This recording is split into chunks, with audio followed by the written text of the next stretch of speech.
जय हिंद। आइए हम लोग आज, जैसा आपने टाइटल में देख लिया, एक क्वेरीज के बारे में, ठीक है। बहुत सारे ऐसे विद्यार्थियों के द्वारा क्वेरीज आ रहा था कि जो वैसे स्टूडेंट जिन्होंने ग्रेजुएशन कर लिए हैं और एमए भी कर चुके हैं और जो 25 या 27 ईयर्स को जो है क्रॉस कर चुके हैं, ठीक है, ऐसे व्यक्ति, ऐसे स्टूडेंट, ऐसे एस्पेरेंट्स जो कि 25 या 27 साल जिनका हो चुका है, उनके मन में एक दुविधा होती है, क्या इस समय में हमें यूपीएससी सिविल सेवा परीक्षा की तैयारी करना चाहिए या नहीं करना चाहिए। Should we start UPSC civil services preparation at the age of 25-27, मतलब 27 से 28 साल या फिर 25 से 27 साल की उम्र में क्या हमें यूपीएससी सिविल सर्विसेज एग्जाम की तैयारी हमें स्टार्ट करना चाहिए या नहीं, ठीक है। ये क्वेश्चन बार बार उनके मन में कौंधते रहता है, क्योंकि इस स्टेज पे आते आते जो है वो अपने कैरियर को लेकर, अपने भविष्य को लेकर बहुत ही कह सकते हैं कि सीरियस रहते हैं और टेंशन में रहते हैं, क्योंकि यह जो एज है ना, बहुत ही क्रिटिकल एज है।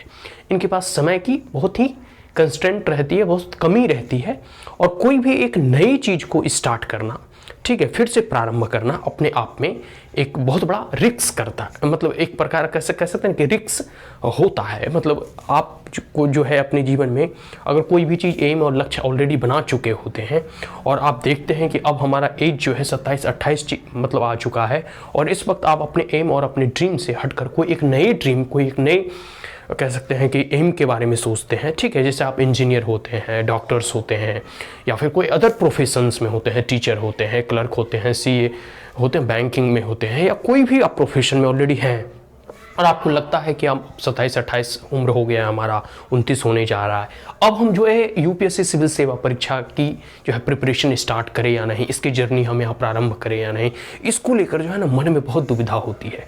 तो इससे डील करने का सबसे अच्छा तरीका है यह जान लेना कि यूपीएससी की जो कह सकते हैं ना कि एज लिमिटेशन जो है, ठीक है, वो क्या है। अगर आप एज लिमिटेशंस को समझ जाएंगे और ऑलरेडी आप कोई अगर अलग प्रोफेशंस में ऑलरेडी हैं, या कहीं भी प्राइवेट जॉब या गवर्नमेंट जॉब में ऑलरेडी आप काम कर रहे हैं, ठीक है, या नहीं भी कर रहे हैं, अगर आप अभी तक पढ़ाई ही कर रहे हैं, पीएचडी कर रहे हैं, ठीक है, जो भी आप कह सकते हैं कि कार्य को कर रहे हैं, अगर आपको लगता है कि हमें यूपीएससी सिविल सेवा में अपीयर होना चाहिए और इस दुविधा में है, इस निर्णय को नहीं ले पा रहे हैं कि अपीयर हूँ या ना हूँ, इसकी तैयारी स्टार्ट करूँ या ना करूँ, ठीक है, इसमें सक्सेस रेट बहुत कम है, जो भी मतलब डर हो, फियर हो, ठीक है, लेकिन अभी तक आपने निर्णय नहीं लिया है, तो मैं कहूँगा कि सबसे पहले इस निर्णय को लेने से पहले, ठीक है, कि एट द एज ऑफ 25-27 हमें इसकी प्रिपरेशन स्टार्ट करना चाहिए या नहीं करना चाहिए, हम इसके जो एज लिमिटेशंस हैं, एज लिमिट जो है, ठीक है, उम्र की जो सीमा निर्धारित की गई है यूपीएससी के द्वारा, इसको पहले जान ले। इसे अगर जान गए तो यह दुविधा समाप्त हो जाएगी, ठीक है। सबसे बड़ी बात है कि अगर मिनिमम इनकी एज लिमिटेशन देखें तो वह 21 ईयर है, कि जो भी स्टूडेंट, ठीक है, जो कि ग्रेजुएट हैं,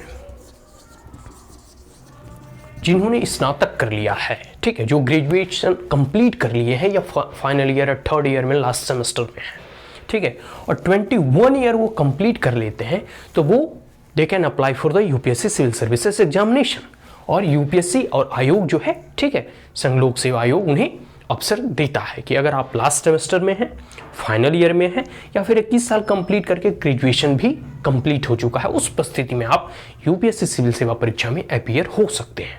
ये तो मिनिमम एज लिमिटेशन है, लेकिन यहाँ बात हो रही है 25 से 27 या 29 साल वाले विद्यार्थियों को। अब हम बात करते हैं, सबसे पहले जनरल से स्टार्ट करते हैं, ठीक है, उसके बाद सारे हम अदर जो कैटेगरीज हैं उनके बारे में भी जिक्र करेंगे। जनरल की या सबकी, जनरल, SC ST OBC दिव्यांगजन, सबकी जो मिनिमम एज लिमिटेशन होगी ना, वो 21 ईयर ही रहेगा, इसमें कोई बदलाव नहीं आएगा, ये फिक्स है। 21 साल न्यूनतम उम्र सीमा फिक्स है। लेकिन जो मैक्सिमम, ठीक है, जो मैक्सिमम एज लिमिटेशन होगा, ठीक है, जो मैक्सिमम, जो अधिकतम उम्र सीमा होता है, वो थोड़े बहुत डिफरेंस करते हैं। तो देखो, जनरल वालों का 32 ईयर्स है, कि जो सामान्य कैंडिडेट हैं वो 32 साल तक इसमें अपीयर हो सकते हैं, और इनके हाथ में अटेम्प्ट कितना रहता है, इनके हाथ में अटेम्प्ट 6 अटेम्प्ट रहता है जनरल वालों का। उम्र सीमा मैक्सिमम 32, मिनिमम 21। अब हम बात करते हैं ओबीसी का, अदर बैकवर्ड क्लास का। इनको जो है 3 साल एक्स्ट्रा मिलता है, मतलब इनकी उम्र सीमा हो गई 35 ईयर।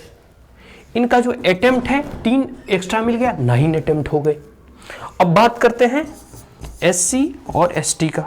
ये इनका जो है 5 साल एक्स्ट्रा मिलता है, 32 + 5 37 ईयर। Minimum unlimited. अनलिमिटेड कहने का मतलब है कि वो 21 साल से 37 साल तक वो हर साल परीक्षा दे सकते हैं, ठीक है, इनको लिमिट नहीं। ठीक उसी प्रकार जो फिजिकली डिसेबल्ड है, ठीक है, फिजिकली डिसेबल्ड वाले भी वो 42 ईयर तक दे सकते हैं, 10 अटेम्प्ट होता है उनका एक्स्ट्रा।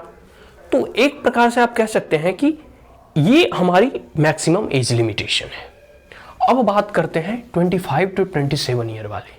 भाई 25 या 27 या 28 या 29 साल होने जा रहा है। अब हम स्ट्रीम बदले या ना बदले, हम अपना गियर बदले या ना बदले, ठीक है।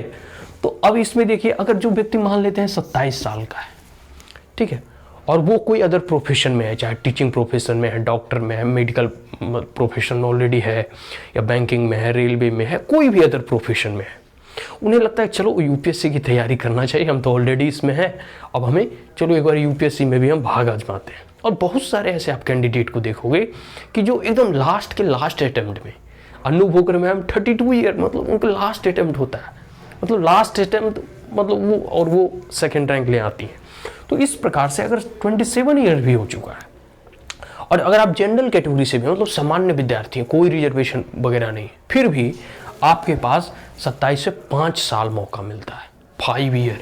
27 से मैक्सिमम एज है 32 ईयर्स, तो 27 5 साल आपके पास समय है।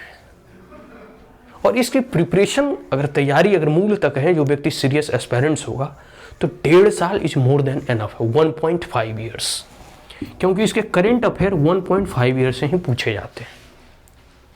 इस परिस्थिति में आप 6 अटेम्प्ट तो नहीं, बट 3 या 4 अटेम्प्ट में तो आप बैठ ही सकते हैं। जनरल वालों के लिए मैं बात कर रहा हूँ, जो सामान्य कैंडिडेट हैं, जिन्हें कोई रिजर्वेशन। अगर आप एससी, अगर आप ओबीसी कम्युनिटी से बिलोंग करते हैं, तो यू में अप्लाई फॉर, कह सकते हैं ना कि 35 ईयर्स तक, टिल 35 ईयर, 35 साल तक आप अप्लाई कर सकते हैं। एससी एसटी है 37 साल तक अप्लाई कर सकते हैं। फिजिकली डिसेबल्ड है तो 42 ईयर्स तक अप्लाई कर सकते हैं। तो आपके पास एक सुनहरा अपॉर्चुनिटी है, एक गोल्डन अपॉर्चुनिटी है, एक सुनहरा मौका है, ठीक है। तो जो भी एज ए कैंडिडेट या दुविधा में है या संकित है कि भाई मेरा 25 साल हो गया, मैं 27 साल का हो गया हूँ, अब यूपीएससी की तैयारी करना कहाँ तक उचित होगा, करूँ या ना करूँ, ठीक है, इस दुविधा, इस प्रश्न जो है ना आपके मन में हमेशा दुविधा उत्पन्न करता हो, तो बस मैं ये कह सकता हूँ कि आप बेशक बेझिझक, बिना किसी, कह सकते हैं ना कि चिंता के, आप अप्लाई करें, इसकी प्रिपरेशन करें, क्योंकि आपके पास मैक्सिमम एज लिमिटेशन 32 ईयर्स है, ठीक है। तो 32 साल तक आप अप्लाई कर सकते हैं। और जो मैंने अदर कैटेगरी उनको भी बता दिया, मान लीजिए जैसे कोई एससी एसटी कैंडिडेट हैं, 37 साल तक अप्लाई कर सकते हैं, आपके पास अच्छा लंबा समय है, ठीक है। आप 27-28 साल के भी हैं तो कोई दिक्कत नहीं, 10 साल आपके पास समय है एससी एसटी वालों। तो जो भी कैंडिडेट इस एज पर, इस स्ट्रेचर पर, इस कह सकते हैं ना कि उम्र में आकर उन्हें लगता है कि नहीं, अब हमें यूपीएससी का एक बार एग्जाम देना चाहिए, इस पर बैठना चाहिए, देखते हैं कितना पानी में हम हैं, ठीक है। तो 35 से भी पहले 37 तक, फिजिकली डिसेबल्ड 42 तक अप्लाई कर सकते हैं। तो मौका है, मौका में चौका मारते चुके नहीं, ठीक है। तो यूपीएससी सिविल सर्विसेज के जो भी एस्पिरेंट्स, ठीक है, 27-28 क्रॉस कर चुके हैं, they still have the opportunity to apply for this examination. So that's all, and if you are the first time on my channel, then like it, share it, as well as subscribe it. Also press the bell icon, and if there were any queries, comments, suggestion, advice, you may comment in the comment box. Thank you once again. Have a great day. Jai Hind.